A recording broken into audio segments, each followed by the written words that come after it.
Hey guys, this is Linda with Kick-Ass Women of God.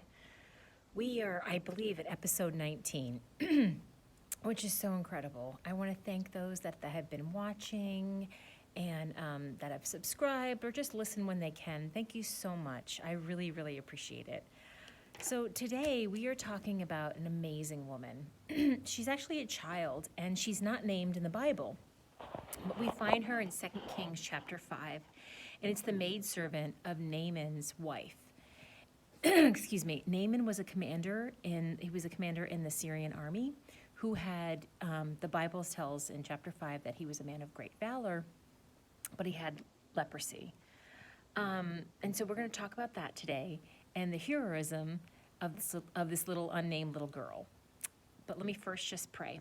Father, thank you for this time. I ask you to bless this word. I ask you to let it bless as I'm reading and sharing the word. Let somebody be touched. Thank you so much, Pops. Amen. So as I was mentioning, this little girl. So I'm going to read from chapter 5, starting at verse 1. Naaman, commander of the army of the king of Syria, was a great man with his master and in high favor, because by him the Lord had given victory to Syria. He was a mighty man of valor, but he was a leopard. Now the Syrians, on one of their raids, had carried off a little girl from the land of Israel, and she worked in the service of Naaman's wife.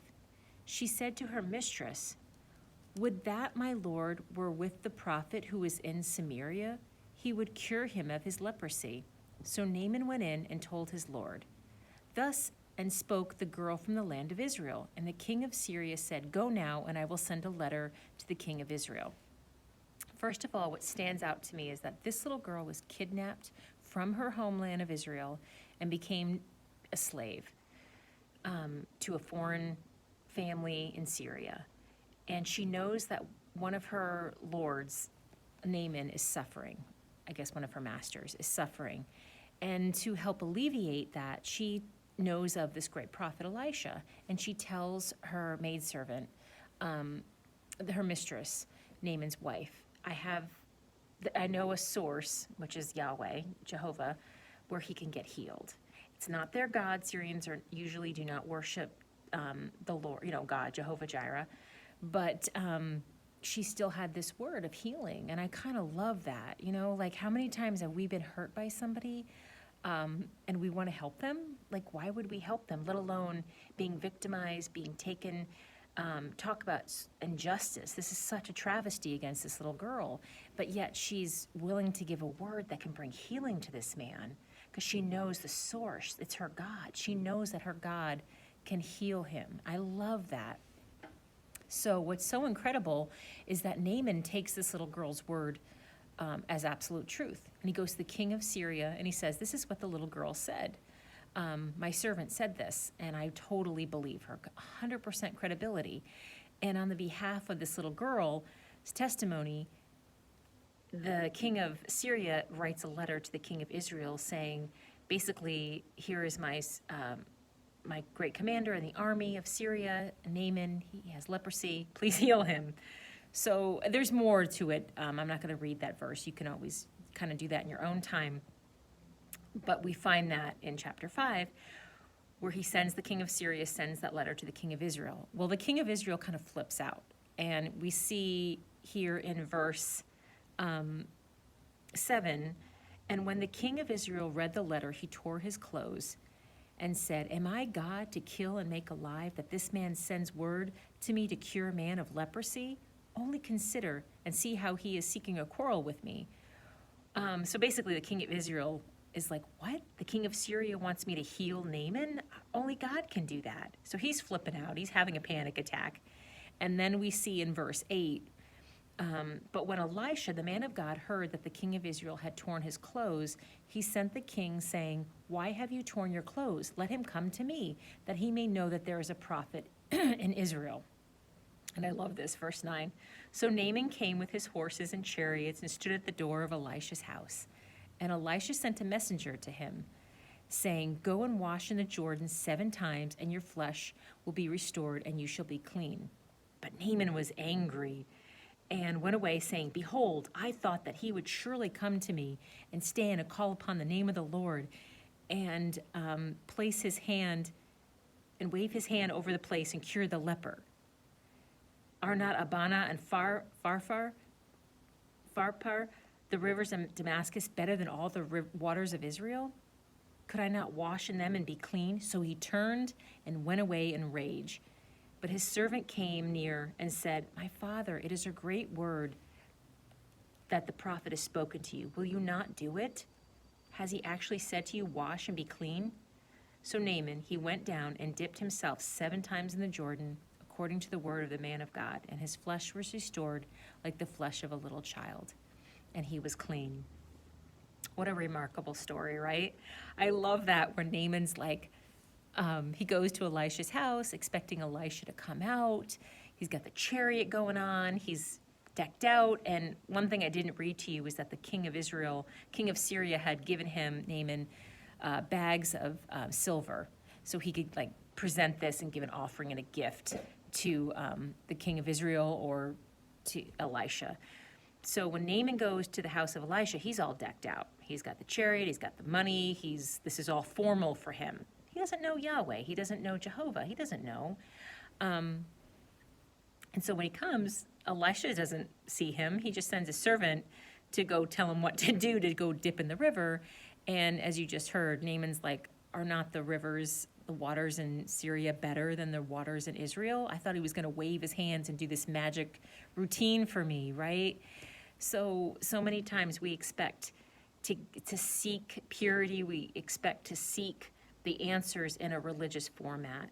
But God superseded that box and kind of told him to do something that was pretty unorthodox, and just to see if he would follow and obey, and he did. Thanks to his other servant, his first servant, who was a slave, the little girl, gave him the word of how and where he can get healed. And the second servant basically was saying, "Naaman, this is an amazing word that Elisha just gave you. Will you not go dip in the river and be healed? Why would you not do that?" That takes so much courage for Naaman's servants to speak to him in this way, right? And you know what? Eventually, Naaman has some pride, but deep down, he wants to be healed. And once he gets healed, he starts to serve Yahweh, Jehovah. And I find this so interesting that after he gets healed, we see in verse 16 of chapter 5, "But he said, 'As the Lord lives,'" this is Naaman talking, "'before whom I stand, I will receive none.'" And, verse 15, this is Naaman. "Then he returned to the man of God, he and all his company, and he came and stood before him and said, 'Behold, I know that there is no God in all the earth but in Israel. So now accept a present for your servant.'" He acknowledges that Jehovah is the God. After he gets healed, God meets him in a personal way, and he's ready to serve Yahweh. That's so incredible. He's offering a gift to Elisha, who ends up turning it down. But Elisha's servant, Gehazi, goes and basically kind of lies and accepts the money on behalf of Elisha, and Elisha calls him out for it. I'm not going to read the whole thing. And Gehazi becomes a leopard. Elisha gives that word to him. So I find that so interesting. Here we see 2 servants, the one of Naaman, the little girl, and the Elisha servant, Gehazi. Gehazi is in the presence of the holy man, Elisha. Elisha is he's the man, basically. He is the person who's acting on behalf of God. God is working through him. If there's a problem, you go to Elisha. He is the man. And Gehazi gets to serve in that company, gets to be in that presence, almost like how Joshua was with Moses at that time, and just being able to see the holiness and the presence of God. He got to see that communion. He got to be part of that. So you would think that Gehazi, who's in that setting, who's in that landscape, that Elisha is in the house of God, like he's dwelling on the things of God, you would think that Gehazi would be influenced in a really positive way, but he's not. He actually ends up lying and taking a gift that Elisha had turned down. And I just find that so interesting that this little girl, who was a no-name figure, she was kidnapped, taken out, and she gives a word of life to a guy that basically took her away from her homeland to help bless him. So 2 servants, One blesses who's serving in a non-Christian environment, one who's totally living the life of a Christian environment, Christian job, and it kind of makes some poor decisions. So I find wherever setting that you are, wherever you are, whatever you're doing, God can use you. I've heard this a lot from believers. They love being around other believers, and they're like, only if I had that Christian job with that Christian organization, I know I would be blessed and highly favored, and life would be so much better. Life doesn't always turn out that way. They figure out there's still burdens, there's still deadlines, there's still stress.